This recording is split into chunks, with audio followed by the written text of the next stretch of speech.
உயர்ந்தவர், உமக்கு மேல் ஒருவரும் இல்லையே. எல்லோருக்கும் மேலாக உயர்ந்தவர், உமக்கு மேல் ஒருவரும் இல்லையே. அல்லேலூயா, அல்லேலூயா, அல்லேலூயா, ஆமென். அல்லேலூயா, அல்லேலூயா, அல்லேலூயா, ஆமென். ஒருவரால் சிருஷ்டிக்கப்படாமலே தாமாக என்றென்றும் இருப்பவர், ஒருவரால் சிருஷ்டிக்கப்படா. இப்பொழுதும் கூட தேவன் நமக்கு அருளி செய்திருக்கிற எல்லா நன்மைகளையும் சுருக்கமாக நான் சொல்ல விரும்புகிறேன். பைபிளில் எப்படி மனிதன் சிருஷ்டிக்கப்பட்டான், அவன் எப்படி தேவனுடைய பிள்ளையாக இல்லாமல் பிசாசுடைய பிள்ளையாய் மாறுவதற்காக அந்த பிசாசுடைய கட்சியிலே சேர்ந்தான் என்று எழுதியிருக்கிறது. அதாவது இங்கே தான் ஆரம்பமே, பிரச்சனையின் ஆரம்பமே இங்கே தான் இருக்கிறது. தேவன் நல்லவர், பரிசுத்தமுள்ளவர், அன்புள்ளவர், இரக்கமுள்ளவர், எல்லா சமயங்களிலும் உதவி செய்கிறவர். இப்பொழுதும் கூட ஒரு வசனத்தை நீங்கள் கவனிச்சிங்கன்னா, கோழி தன் குஞ்சுகளை கூட்டி சேர்த்து கொள் வண்ணமாக நான் உன் பிள்ளைகளை கூட்டி சேர்த்து கொள்ள மனதாயிருந்தேன், ஆனால் உங்களுக்கும் மனதில்லாமல் போய்விட்டது என்று சொல்லுகிறார். அப்படின்னா எத்தனையோ தடவை நாம் அவருடைய பாதுகாப்புக்குள்ளே வந்துட மாட்டோமா? ஆக்சுவல் நினைக்கிறார், நம்ம இவங்களை காப்பாற்றிட முடியாதா அப்படின்னு நினைக்கிறார். அவர் காப்பாற்ற முடியும், ஆனால் நாம் ஒத்துக்கொள்ளணும். அப்படி ஒரு நிலைமை, அவர் எப்போதும் நம்மோடு கூட இருந்து நம்மை காப்பாற்ற விரும்புகிறார். அப்படி ஒரு தேவன் நமக்கு உண்டு. இந்த சமாச்சாரங்கள் எல்லாவற்றையும் சுருக்கமாய் சொல்லுகிறேன். ஆதியிலே தேவன் ஆதாமையும் ஏவாளையும் படைத்தார். நீ அந்த விருட்சம், மரணத்துக்கு ஏதுவான கனி கொடுக்கக்கூடிய அந்த விருட்சத்தின் கனியை நீ புசித்தால் மரிப்பாய் என்று சொன்னார். மரிப்பாய்னா சாகவே சாவாய் என்று சொல்லுகிறார். அதாவது சரீரத்திலும் சாவே, நீ செத்து நரகத்துக்கும் போவே அப்படிங்கிற அர்த்தத்தில் அங்கே சொல்லியிருக்கிறார். ஆனாலும் கூட இவர்கள் பாவம் செய்தார்கள். இது என்ன நடந்தது? அவர் தமது சொந்த குமாரனா இயேசுவை மறுபடியும் அனுப்பி பூமியிலே மனிதனுடைய பாவங்களுக்கு பரிகாரம் செய்ய பண்ணினார். அதுதான் சிலுவை. அவர் என்ன சிலுவையில் என்ன செய்கிறாருன்னு கேட்டால், இந்த உலகத்தார் எல்லாருடைய பாவங்களையும் தன்மையில் ஏற்றுக்கொண்டு பாவமானார். அந்த பாவத்து நிமித்தம் தேவனுடைய தண்டனையை அவர் இங்கே அனுபவித்தார். பாவத்துக்கான தண்டனை அனுபவிக்கிறதான பரிகாரம். சும்மா போய் யாரையாக கொண்டு விட்டு நான் அந்த ஊரில் போய் அன்னதானம் பண்ணுறேன்னா அது பரிகாரமாகாது. அங்கே உண்மையாகவே அவரவர் செய்த பாவத்துக்கான தண்டனையை அனுபவிக்கும் போது தான் அது பரிகாரமாகும். ஆனால் மனுஷனுடைய விஷயத்தில் இப்போ ஒருத்தன் பாவம் செஞ்சுட்டான், அவனுக்கு பரிகாரம் என்னன்னு கேட்டால், அதாவது பாவம் செஞ்சதோடைய பலன் என்ன? சாவு, மரணம். பாவத்தின் சம்பளம் மரணம். அப்படி இருக்கிறது. ஆனால் இவனை காப்பாற்றணும்னா வேறு யாராவது இவனுக்காக சாக முடியுமா? முடியாது. அப்படியே வேறு யார் வந்தாலும் அவங்களும் பாவியாக இருக்காங்களே. ஆதாமின் சந்ததியெல்லாம் பாவியாக இருக்கிறாங்களே. எப்படி போய் இன்னொருத்தனுடைய ரட்சிப்புக்காக பரிகாரம் செய்கிறது? முடியாது. ஆதலால் தேவன் தம்முடைய ஒரே பேரான குமாரனை அனுப்பி பூமியில் மனுஷனா, தேவன் ஆவியாக இருக்கிறார், தேவனுடைய குமாரனா இயேசுவும் ஆவியாக தான் இருந்தார்.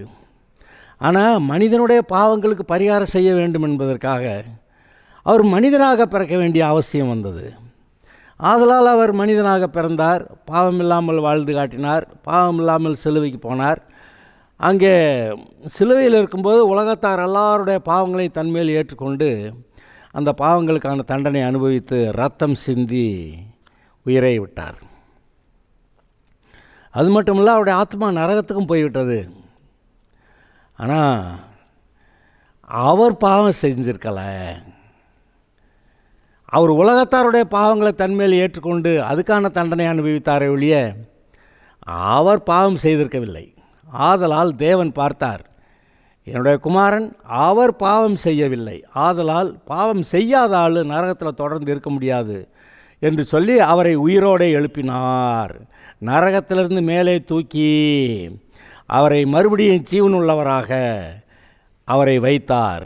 இன்று நான் உம்மை ஜெனிப்பித்தேன் என்று ஒரு இடத்துல கர்த்தர் சொல்கிறாரு. அதாவது மறுபடியும் நான் உம்மை பிறக்க பண்ணினேன் அப்படி சொல்கிறாரு. இயேசுவை அப்படியாக பிதாவாகி தேவன் மறுபடி பிறக்க பண்ணினாராம். பாதாளத்திலிருந்து நரகத்திலிருந்து இயேசுவை தூக்கி எடுத்து அந்த சரீரத்தோடு கூட மறுபடி இணைத்து அவரை உயிரோடு எழுப்பி இப்பொழுது இந்த இயேசு தேவனுடைய வலது பார்சத்தில் உன்னதங்களிலே அங்கு வீற்றிருக்கிறார். மரித்து உயிர்த்தெழுந்தவர் இனி மரிப்பதில்லை. இது ஒரு பெரிய நமக்கு ஒரு சந்தோஷமான காரியம். இன்றைக்கு கிறிஸ்துவுக்குள் மரிக்கிறவர்கள், கர்த்தருடைய பிள்ளைகளாக மரிக்கிறவர்கள், அவர்கள் ஒரு நாளில் உயிரோடு எழுப்பப்படுவார்கள். அவர்கள் தேவனுடைய பரலோகத்தில் இருப்பார்கள் என்று நாம் இதை புரிந்து கொள்வதற்காக இந்த காரியங்கள்லாம் நடந்திருக்கின்றன. அதனால் இதை சற்று யோசித்து பார்க்கலாம். ஆக தேவன் மனிதனை அவருடைய சாயல் ரூபத்தில் படைத்தார், ஆணும் பெண்ணுமா படைத்தார். அந்த பிசாசு கட்சியில் சேராத அந்த பழம் தின்னாதேன்னு சொல்லி பார்த்தாரு. அவங்க மீறி போய் சாப்பிட்டாங்க. அப்படி பாவியானாங்க. பாவியானப்ப இவர்கள் சிருஷ்டிக்கப்பட்டது தேவனுடைய சுபாவத்தோடு உண்டாக்கப்பட்டிருந்தாங்க. ஆனால் இப்போ அந்த பாவியானவன பிசாசுடைய சுபாவம் இவர்கள் மேல் பேலன்ஸ் செய்து விட்டது. ஆதலால் இன்றைக்கு இருக்கக்கூடிய மனுஷன் நல்லவனாக இருக்கணும்னு ஆசைப்படுறான். ஆனால் அதே சமயத்தில் கெட்ட காரியங்கள் வரும்போது அதை செய்யாமல் இருக்க முடியல. ஒரு மனிதன் சொல்கிறான், நான் நன்மையான காரியங்களை செய்ய விரும்புகிறேன், செய்ய முடியவில்லை. தீமையான காரியங்களை செய்யக்கூடாது என்று விரும்புகிறேன், ஆனால் அதை செய்யாமல் இருக்க முடியல என்று சொல்லி நிர்பந்தமான மனுஷன் நான்கிறான். அதாவது இந்த உலகத்தில் ஆதாமின் சந்ததியாய் பிறக்கிறவர்கள் எப்படிப்பட்ட நிலைமையில் இருக்கிறார்கள் என்று பாருங்கள். அவர்கள் பாவம் செய்யாமல் இருக்க முடியலை. தேவனுக்கு பிரியமாக வாழ விரும்புகிறாங்க, அதுவும் முடியலை. எந்த நிலைமை என்று பாருங்கள். இதனால தான் இயேசு நம்மை மீட்பதற்காக அவர் வந்தார் என்று நாம் பார்க்கிறோம். அது மட்டுமல்ல, இப்பொழுது இயேசுவை ஆண்டவராக ஏற்றுக்கொண்டு ரட்சிக்கப்பட்டவர்கள் முடிவில் பரலோகம் போவாங்க.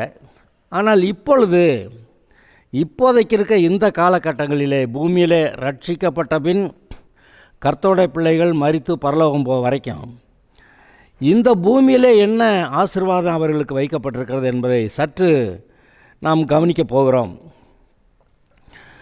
அதில் பாருங்கள், ஆதாம் பாவம் செஞ்சதுனால அவனை காப்பாற்றி நரகத்துக்கு கூட்டி போகிறேன், அது நரகத்திலேருந்து பரலோகத்துக்கு கூட்டி போகிறேங்கிறது மட்டும் இல்லை, அவன் இழந்தது எல்லாவற்றையும் திரும்ப மீட்டு கொடுக்கிறேன் என்று கர்த்தர் சொல்லுகிறார். இங்கே தான் ரட்சிப்புங்கிற வார்த்தைக்கும் மீட்புங்கிற வார்த்தைக்கும் ஒரு பெரிய வித்தியாசத்தை நாம் பார்க்கலாம். ரட்சிப்பு என்றால் ஏதோ ஒரு பெரிய ஆபத்திலிருந்து காப்பாற்றுகிறது. அதாவது பாவத்தை போக்கி நரகம் போகாமல் காப்பாற்றுறது அப்படின்னா ஓகே, ரைட்டு. ஆனால் அங்கே இன்னும் ஒரு விசேஷமான காரியம் இருக்கிறது. இன்றைக்கு ரட்சிக்கப்பட்டவர்கள் ஏதோ மரிக்கிற நாளில் பரலோகம் மட்டுமல்ல, இங்கே இன்னும் பெரிய அற்புதங்கள் அங்கே நமக்காக வைத்திருக்கிறார். என்னவென்றால், ஆதாம் பாவம் செய்வதற்கு முன்பாக அவன் எப்பேற்பட்ட அந்தஸ்து உடையவனாய், எப்பேற்பட்ட அதிகாரம் உள்ளவனாய், எப்பேற்பட்ட ஆசீர்வாதங்கள் உள்ளவனாய் அவன் இருந்தானோ, அதே நிலைக்கு மறுபடியும் மனிதனை கொண்டு போகிறார். இயேசுவின் ரத்தம் அவனை கழுவுகிறது. பிறகு அவன் தேவனுடைய குடும்பத்தில் பிள்ளையாக சேர்க்கப்படுகிறான். அவனுக்கு ஒரு அதிகாரம் கொடுக்கப்படுகிறது. தேவனுடைய பிள்ளை என்ற அந்தஸ்து கிடைக்கிறது. தேவனுடைய பிள்ளைக்கான அதிகாரம் கொடுக்கப்படுகிறது. மறுபடியும் பிசாசை ஜெயித்து மேற்கொண்டு அவனை துரத்திவிட்டு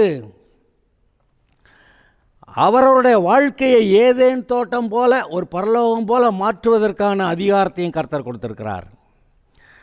அது மிகவும் சந்தோஷமான ஒன்று. ஏதோ ரட்சிக்கப்பட்டுட்டோம்ங்க, எவ்வளோ கஷ்டத்தின் மத்தியில் எப்படியாவது பரலோகம் போனால் போதும் என்று இன்றைக்கு அநேகர் யோசிக்கிறார்கள். ஆனால் பரலோகம் போகிறது உறுதி. இந்த பூமியிலே இன்னும் அதிகமான ஆசீர்வாதங்கள் உண்டே. எந்த பிசாசு நம்மை தோற்கடித்தானோ அந்த பிசாசை ஜெயிப்பதற்கு நமக்கு வாய்ப்பு இருக்கிறது. எந்த பிசாசு நம்மிடத்திலிருந்து எவ்வளவு ஆசீர்வாதங்களை திருடி கொண்டு போய் அந்த காலத்தில் வைத்திருக்கிறானோ அதையெல்லாம் நாம் மீட்டுக்கொள்ள நமக்கு வாய்ப்பு இருக்கிறது. நாம் இயேசுவை போல பூமியிலே வாழ்ந்திருக்க ஒரு வாய்ப்பு இருக்கிறது.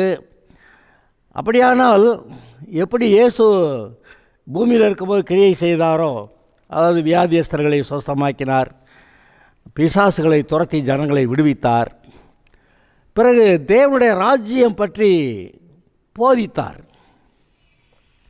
தேவனுடைய ராஜ்யம் எப்படிப்பட்டது என்று போதித்தார். அவருடைய வாழ்க்கையின் முடிவிலே சிலுவைக்கு போனது தவிர மீது எல்லா காரியங்களிலும் நாம் பங்கு பெற முடியும். பாருங்க, நம்மை நீதிமானாக்கி இருக்கிறார், பரிசுத்தமாக்கி இருக்கிறார், அவருடைய சுபாவத்தை மறுபடி தருகிறார். நாம் தேவனுடைய பிள்ளை, அந்த அந்தஸ்து மறுபடியும் நமக்கு கிடைக்கிறது. இதை நீங்கள் சற்று கவனியுங்கள். ஆதாம் பாவம் செய்தப்போ இழந்ததை திரும்ப கொடுக்கிறார். அவன் என்ன இழந்தான்? தான் தேவனுடைய பிள்ளை என்ற அந்தஸ்தை இழந்தான், பரிசுத்தவான்கிற அந்தஸ்தை இழந்தான். அப்புறம் தேவனுடைய சார்பாக இருக்கிறான், பிசாசுக்கு எதிரி அப்படிங்கிற அந்தஸ்தில் இருந்தான். பார்த்தீங்களா? அப்புறம் அவன் பூமியெல்லாம் ஆளக்கூடிய அதிகாரமுடையவனாக இருந்தான். பார்த்தீங்களா? பிசாசை கீழ்ப்படுத்தி அவனை துரத்திட்டு அந்த ஏதேன் தோட்டம் மட்டுமில்ல பூமி முழுவதையுமே பரலோகம் போல மாற்றுகிற அப்பேற்பட்ட அதிகாரமுடையவனாக இருந்தான். பார்த்தீங்களா? இவ்வளவை கர்த்தர் திரும்ப கொடுக்கிறார். இப்பொழுது சொல்லுகிறார், அந்த யோவான் 17வது அதிகாரத்தில் ஒரு சில வசனங்களை நான் உங்களுக்கு வாசித்து காட்ட விரும்புகிறேன். யோவான் 17:15 முதல் சில வசனங்களை வாசிக்கிறேன். அதில் இயேசுவானவர் பிதாவை நோக்கி ஒரு ஜெபம் பண்ணுகிறார். அதில், நீர் அவர்களை உலகத்திலிருந்து எடுத்துக்கொள்ளும்படி நான் வேண்டிக் கொள்ளாமல் நீர் அவர்களை தீமை நின்று காக்கும்படி வேண்டிக் கொள்ளுகிறேன். என்ன சொல்கிறாரு? ரட்சிக்கப்பட்டாங்க, அதனால் இப்போ பரலோகத்துக்கு எடுத்துக்கங்க அப்படின்னு நான் வேண்டிக்கிறல. ஆனால் அவங்க பூமியில் இருக்கும்போது நீர் அவர்களை தீமையிலிருந்து காத்துக்கொள்ள வேண்டும் என்று வேண்டிக் கொள்ளுகிறேன். அப்போ இயேசு பூமியில் இருக்கக்கூடிய விசுவாசிகளுக்கு ஒரு ஜெபம் பண்ணியிருக்கிறார். என்னது? இவர்களை காத்துக்கொள்ள வேண்டும் என்று அவர் ஜெபம் பண்ணியிருக்கிறார். அப்புறம் 16, நான் உலகத்தான் அல்லாதது போல அவர்களும் உலகத்தார் அல்ல. இது இன்னும் நம்ம விசுவாசிகள் மத்தியில் புரிந்து கொள்ள வேண்டிய, உணர்ந்து கொள்ள வேண்டிய ஒரு சத்தியமாக இருக்கிறது.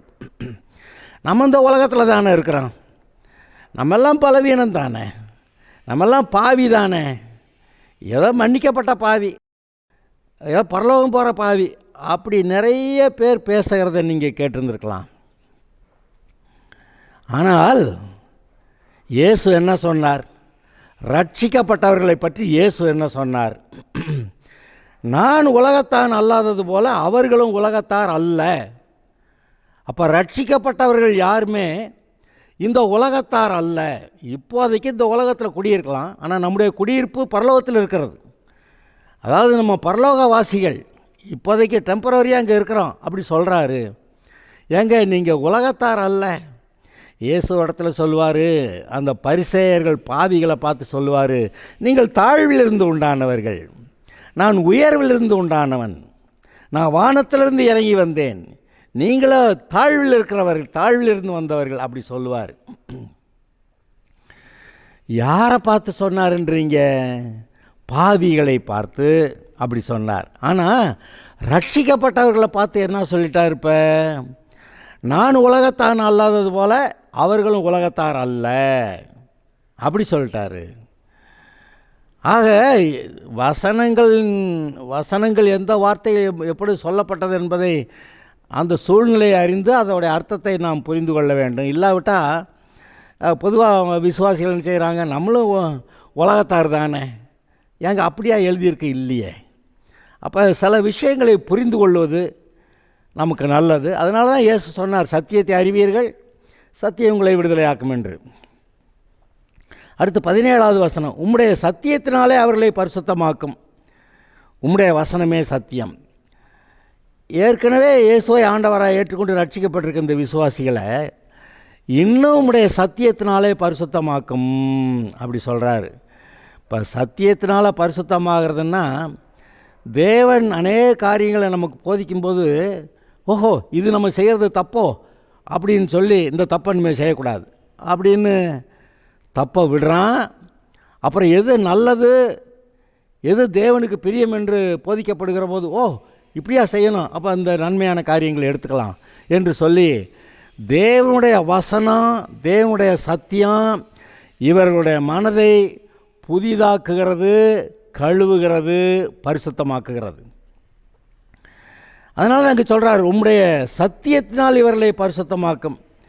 இயேசுவின் ரத்தம் நம்மை கழுவி பரிசுத்தமாக்குதுங்கிறத எல்லாருக்கும் தெரியும், எல்லா விசுவாசிக்கும் தெரியும். ஆனால் அவருடைய சத்தியம் நம்மை பரிசுத்தமாக்குகிறத பற்றி ஒருவேளை தெரிஞ்சால் கொஞ்சம் தெரிந்திருக்கிறது. அப்படி சத்தியம் நம்மை பரிசுத்தமாக்குமானால் அவருடைய சத்தியத்தை கேட்டு கேட்டு நம்மளும் இயேசுவை போல் ஒரு பரிசுத்தத்துக்குள்ளே வரலாம்ல. அதில் ஒரு வேகம் காட்டவில்லை, ஏதோ இருக்கிறான் அப்படி சொல்லிட்டு இருக்கிறாங்க. ஆனால் உம்முடைய சத்தியத்தினால் அவர்களை பரிசுத்தமாக்கும். உம்முடைய வசனமே சத்தியம். நீர் என்னை உலகத்தில் அனுப்பினது போல் நானும் அவர்களை உலகத்தில் அனுப்புகிறேன். நீர் என்னைய அங்கேருந்து கீழே பூமியில் உலகத்துக்குள்ள அனுப்பி இந்த மனுஷனுடைய பாவங்களுக்கு பரிகாரம் செய்யணும்னு சொன்னீங்க. நீங்கள் என்னை அனுப்புனீங்க. இப்போ நான் என்ன செய்கிறேன், இந்த விசுவாசிகள், இந்த ரட்சிக்கப்பட்டவங்க, இந்த சீஷர்கள், இவங்களை இந்த உலகத்தில் அனுப்புகிறேன். என்னை நீங்கள் பரலோகத்திலேருந்து உலகத்தில் அனுப்புனீங்க. இப்போ நான் இவர்களை இந்த உலகத்துக்குள்ளே அனுப்புகிறேன். அதாவது உலகம்னா ரட்சிக்கப்படாத மக்கள் கூட்டத்தால் நிறைந்த இடம், அதுதான் உலகம். நான் உலகத்தில் அனுப்புகிறேன். அவர்களும் சத்தியத்தினாலே பரிசுத்தமாக்கப்பட்டவர்களாகும்படி அவர்களுக்காக நான் என்னைத்தானே பரிசுத்தமாக்குகிறேன். எவர்களும் சத்தியத்தினாலே பரிசுத்தமாக்கப்பட்டவர்களாகும்படி, இங்கே பாருங்க 17வது வசனத்தில் உம்முடைய சத்தியத்தினாலே அவர்களை பரிசுத்தமாக்கும்னு யார்? சீஷர்களை பற்றி இன்னும் அதிகமாக பரிசுத்தமாக்குங்கன்னு சொல்லிட்டார். இயேசுவின் ரத்தம் அவர்களை கழுவியாச்சு, மீட்டது. ஆனால் புத்தி இன்னும் தெளிவில்லை. அப்போ இன்னும் நிறைய காரியங்களை போதிக்க வேண்டியிருக்கிறது. அப்போ புத்தி தெளிகிறதுக்காக கர்த்தரை பற்றிய போதனைகள் வருகிறது. அந்த போதனைகள் வரும்போது இவர்கள் பரிசுத்தமாகிறார்கள். இப்போ இங்கே 19வது வசனம் 20வது வசனத்தையும் சேர்த்து வாசிக்கும்போது உங்களுக்கு இன்னொன்று விளங்கும். இவர்களை உலகத்தில் அனுப்புகிறேன், அவர்களும் சத்தியத்தினாலே பரிசுத்தமாக்கப்பட்டவர்களாகும்படி அவர்களுக்காக நான் என்னைத்தானே பரிசுத்தமாக்குகிறேன். இவங்க போய் சுவிசேஷத்தை அறிவிப்பாங்கல்ல, அப்போ அங்கே 4 பேர் ரட்சிக்கப்படுவேன்னு சொல்லுவானே, அவர்களும் பரிசுத்தமாகும்படி நான் என்னைத்தானே பரிசுத்தமாக்குகிறேன். இப்போ இந்த சீஷர்கள் ரட்சிக்கப்பட்டாங்க, பரிசுத்தவானாயிட்டாங்க. ஆனால் இவங்க போய் எங்கெல்லாம் சொல்லுவாங்களோ அங்கே ரட்சிக்கப்படுறவங்க அவங்களும் பரிசுத்தமாகும்படி நான் அதுக்காக என்னை பரிசுத்தப்படுத்துகிறேன் என்று இயேசு சொல்லுகிறார். இன்னொரு வார்த்தை, நான் இவர்களுக்காக வேண்டிக் கொள்கிறதும் அல்லாமல், இந்த 12 சீஷர்கள் இருக்காங்களே இவங்களுக்காக வேண்டிக் கொள்கிறது மட்டுமல்லாமல் இவர்களுடைய வார்த்தையினாலே என்னை விசுவாசிக்கிறவர்களுக்காக வேண்டிக் கொள்கிறேன். ஆஹா, இவர்களுடைய வார்த்தையினால் என்னை விசுவாசிக்கிறவர்களுக்காக வேண்டிக் கொள்கிறேன். அப்போ இவங்க மூலமாக ரட்சிக்கப்படுறவங்களுக்காக நான் வேண்டிக்கிறேன். அவங்களுக்கு என்ன வேணும்னு அவர் கேட்குறாரு. அவர்கள் எல்லாரும் ஒன்றாக இருக்கவும். எப்படி இந்த ரட்சிக்கப்பட்டவங்க எல்லாம், இந்த சீஷரும் சரி, இவங்க மூலமாக சுவிசேஷம் அறிவிக்கும்போது ரட்சிக்கப்படுறாங்களே அவங்களும் சரி, அவர்கள் எல்லாரும் ஒன்றாக இருக்கவும். பிதாவே, நீர் என்னை அனுப்பினதை உலகம் விசுவாசிக்கத்தக்கதாக நீர் என்னிலேயும் நான் உம்மிலேயும் இருக்கிறது போல அவர்கள் எல்லாரும் நம்மிலேயும் ஒன்றாயிருக்கவும் வேண்டிக் கொள்ளுகிறேன். இது ஒரு அற்புதமான காரியம். இப்போ இதை கூட நீங்கள் கூட சற்று கவனித்தாதான் விளங்கும், இல்லாட்டி இந்த விவரத்தை கோட்டை விட்டுருவீங்க. சத்தியத்தை அறிந்து கொள்கிறதுல நாம் அறிந்து கொள்ளணும். ஆனால் சத்தியத்தை நம்ம அறிந்து கொள்ளாதபடிக்கு தடை செய்கிறதுல பிசாசு எத்தனையோ காரியங்களை செய்கிறான். இப்போ இதை வாசிக்கிறப்ப லேசில் விளங்கலை, அதோட போ அப்படின்னு வாசிச்சுட்டு போயிடுவோம். ஆனால் இங்கே ஒரு பெரிய ரகசியம் இருக்கிறது. அதை வாசிக்கிறேன், இன்னொரு தடவை வாசிக்கிறேன். அவர்கள் எல்லாரும் ஒன்றாக இருக்கவும். எது? ரட்சிக்கப்பட்ட எல்லாரும் ஒன்றா இருக்கணும். ஒன்றா இருக்கணும்னா கூட்டமாக விசுவாசியாக ஒன்றா ஒரு கூட்டமாக இருக்கிறது அப்படி சொல்வது மட்டும் இல்லை. பிதாவே, நீர் என்னை அனுப்பினதை உலகம் விசுவாசிக்கத்தக்கதாக, உலகங்கிறது ரட்சிக்கப்படாத எல்லா மனிதர்களும், நீர் என்னை அனுப்பினதை உலகம் விசுவாசிக்கிறதற்காக நீர் என்னிலேயும் நான் உம்மிலேயும் இருக்கிறது போல அவர்கள் எல்லாரும் நம்மில் ஒன்றாக இருக்க வேண்டிக் கொள்ளுகிறேன்.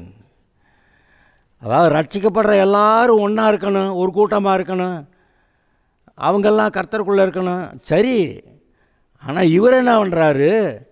நீர் என்னிலேயும் நான் உம்மிலேயும் இருக்கிறது போல இவர்கள் எல்லாரும் நம்மிலே ஒன்றாக இருக்க வேண்டிக் கொள்ளுகிறேன். வாசிக்கவா திரும்ப? அவர்கள் எல்லாரும் ஒன்றாக இருக்கவும், பிதாவே, நீர் என்னை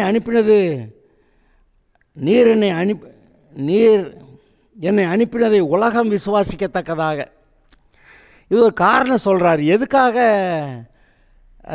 அவங்க எல்லாம் ஒன்றா இருந்து அவங்களுக்குள்ளே நம்ம இருக்கணும்? இங்கே பாருங்கள், அவங்க எல்லாம் ஒன்றா இருக்கிறது மட்டும் இல்லை, அவங்க எல்லாருக்குள்ளே நம்ம இருக்கணுங்கிறார். பிதாவாகிய நீர் நானும் அங்கே இருக்கணுங்கிறார். எதுக்கா? அப்படி பிதாவே, நீரும் நானும் இந்த ரட்சிக்கப்பட்ட இந்த கூட்டத்தில் இவர்களோட கூட நம்ம இருந்தோம்னா இந்த உலகம் விசுவாசிக்கும். என்னத்தை விசுவாசிக்கும்? பிதாவாகிய தேவனே தேவன்னு, இயேசு கிறிஸ்து ஒருவரே இரட்சகர்னு, இவர்கள் அல்லாமல் ரட்சிக்கப்படுவதற்கு வேறு வழியே இல்லைன்னு, இந்த உலகத்தார் ரட்சிக்கப்படாத பாவிகள் அறிந்து கொள்வதற்கு ஒரு பெரிய வாய்ப்பு அங்கே இருக்கிறது என்று கர்த்தர் சொல்லுகிறார். இங்கே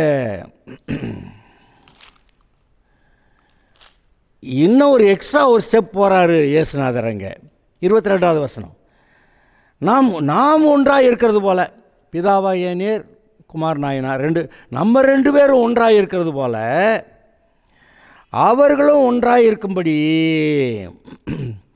அவர்களும் ஒருமனப்பட்டவர்களாக இருக்கும்படி.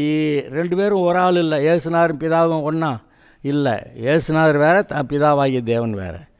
இவர்கள் எப்படி ஒருமனப்பட்டவர்களாக இருக்கிறார்களோ அதுபோல் ரட்சிக்கப்படுகிற எல்லாரும் கர்த்தருக்குள்ளாய் ஒருமனப்பட்டவர்களாய் இருக்க வேண்டும் என்று கேட்டு, அதற்காக நீர் எனக்கு தந்த மகிமையை நான் அவர்களுக்கு கொடுத்தேன். அப்போ இந்த ரட்சிக்கப்பட்டவர்கள் எல்லாருக்குள்ளேயும் கர்த்தருடைய மகிமை இருக்கிறது. ஆனால் எல்லாரும் அதை உணர்றாங்களா? இல்லை. இங்கே தான் சத்தியத்தை அறிவீர்கள், சத்தியம் உங்களை விடுதலையாக்குங்கிற விஷயம் வேலை செய்யுது. இங்கே பாருங்கள், நான் இதை திரும்பவும் வாசிக்கிறேன். இந்த ரட்சிக்கப்பட்டவர்களை பிதா ஜெபம் பண்ணுறார், பிதாட்ட இயேசு ஜெபம் பண்ணுறார் சிலுவைக்கு போகிறதுக்கு முன்னாடி. நீர் அவர்களை, இந்த ரட்சிக்கப்பட்டவர்களை உலகத்திலிருந்து எடுத்துக்கொள்ளும்படி நான் வேண்டிக் கொள்ளாமல் நீர் அவர்களை தீமை நின்று காக்கும்படி வேண்டிக் கொள்கிறேன். எல்லா பிசாசோடைய அட்டாக்கிலிருந்து நீங்கள் காப்பாற்றணும் அப்படின்னு இயேசு பிதாட்ட கேட்குறார். நான் உலகத்தான் அல்லாதது போல் அவர்களும் உலகத்தார் அல்ல. நான் பரலோகத்திலிருந்து வந்தேன், நான் உம்முடைய பிள்ளையாக வந்தேன், நான் பரிசுத்தத்துக்கு உரிய ஆளாக இருக்கேன். அதனால் நான் பரலோகத்துக்கு, அவங்க இப்போ இவங்க ரட்சிக்கப்பட்டிருக்காங்களே, இவங்களும் பரலோகத்துக்குரியவர்கள் தான், இவர்கள் உலகத்தார் அல்ல. உம்முடைய சத்தியத்தினாலே அவர்களை பரிசுத்தமாக்கும். அவங்க ரத்தத்தால் இயேசு ஆண்டவராக ஏற்றுக்கொண்டதுனால இயேசுவின் ரத்தம் கழுவி பரிசுத்தமாக்குது. அந்த ரத்தத்தினால கழுவப்பட்டது பத்தலை. என்னன்னு கேட்டால், இவங்க புத்தி இன்னும் இந்த உலகத்தில் வாழ்ந்ததுனால இந்த உலக மக்கள் மாதிரியே புத்தி இருக்குது. அதனால் உமக்கேற்ற புத்தி, உம்முடைய மனநிலை எப்படியோ, உம்முடைய சிந்தை எப்படியோ அது மாதிரி உம்முடைய சிந்தைக்கு வரத்தக்கதாக உம்முடைய சத்தியத்தினால் இவர்களை போதிக்க வேண்டும் என்று கேட்கிறார். இப்போ விசுவாசிகள் எல்லாருக்கும் மனதிலே மறுரூபமாக வேண்டிய ஒரு வேலை இருக்கிறது. நம்ம ரட்சிக்கப்பட்டோம், இயேசுவின் ரத்தத்தால் கழுவப்பட்டோம். ஆனால் இன்னும் புத்தி, இந்த உலகத்து புத்தி நிறையா விஷயங்களில் இருக்குது. ஏன்னா உலக அனுபவங்களில் இருந்துட்டோம். இந்த உலகத்தாருடைய வழி தான் வழி போல் நம்ம நினச்சிட்டோம். ஆனால் இப்போ கர்த்தர் வந்து போதித்து அவர் சொல்லுகிறார், நான் உனக்கு இப்படி நல்ல காரியங்களை போதிக்கிறேன், என்னுடைய வழியிலே வா என்று சொல்லுகிறார். அப்போ அவருடைய வழிகள், அவருடைய யோசனைகள், அவருடைய ஆலோசனைகள், அவருடைய வார்த்தைகள், அதுதான் நம்மளை தேவனுக்கேற்ற விதத்தில் நம்முடைய மனசை பரிசுத்தமாக்குது, நம்முடைய இருதயத்தையும் பரிசுத்தமாக்குது, மனதையும் பரிசுத்தமாக்குது. பாருங்க, ஒரு மனுஷன் ரட்சிக்கப்படும் போது இயேசுவின் இரத்தத்தால் கழுவப்படுகிறான், மீட்கப்பட்டு விடுகிறான், அவன் தேவனுடைய பிள்ளை ஆயிடுறான். தேவனுடைய பிள்ளை ஆன பிறகு இவருடைய புத்தியை பார்த்தீங்கன்னா இந்த உலகத்து புத்தி தான் இருக்குது.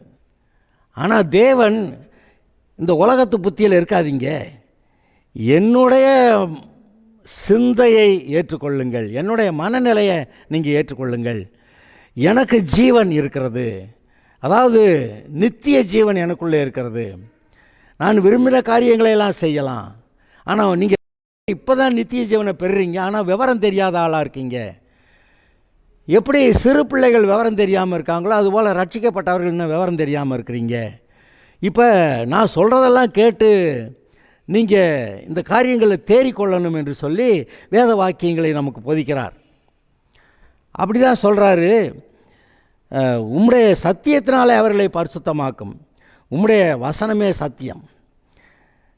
அதாவது ரட்சிக்கப்பட வரைக்கும் பீடி குடிச்சிக்கிட்டு இருப்பான், அது அவனுக்கு பாவமாக தெரியாது. ஆனால் ரட்சிக்கப்பட்ட பிறகு அந்த பீடியை குடிச்சிக்கிட்டு இருப்பான். ஏன் இதில் என்ன தப்பு அப்படின்வான். ஆனால் ஒரு நேரம் இந்த பீடி குடிக்கிறது உங்களுடைய சரீரத்தை அது பாழாக்கும். சரீரம் தேவனுடைய ஆலயம், தேவனுடைய ஆலயத்தை கெடுக்கலாமா? நம்ம தேவனுடைய ஆலயத்தை நம்ம கெடுத்தா அந்த தேவன் அவனுக்கு கெடுப்பார்னு எழுதியிருக்கு. இப்போ நாமளே விரும்பி நம்முடைய சரீரத்தை தேவன் வாசம் பண்ணுற இந்த இடத்த புகையை போட்டு சாராயத்தை ஊற்றியெல்லாம் கெடுக்கலாமா?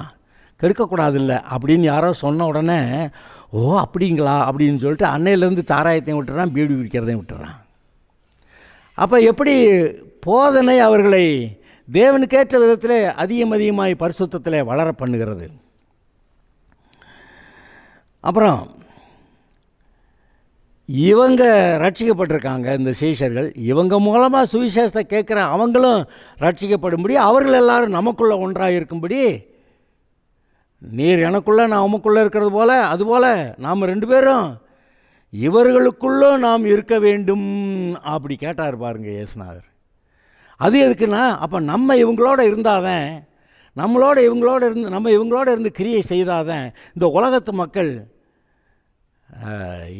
உண்மை நீர் தேவன்னு விசுவாசிப்பாங்க, என்னைய ரட்சகர்னு விசுவாசிப்பாங்க.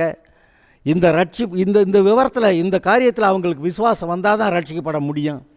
அதனால் அதை அப்படி ஆகுவதற்காக நாம் அவர்களுக்குள்ளே இருக்கணும்னு ஒரு ஜெபம் பண்ணார். என்ன அதாவது இதெல்லாம் எப்படி இப்போ நாம் ரட்சிக்கப்பட்டவங்க எப்படி இருக்கிறோம்னு யோசிச்சு பார்த்தீங்களா? அப்புறம் ஏன் சொல்லுகிறார், நான் என்னுடைய மகிமையை ரட்சிக்கப்பட்டவங்களுக்கு கொடுக்குறேன் அப்படின்ட்டார்.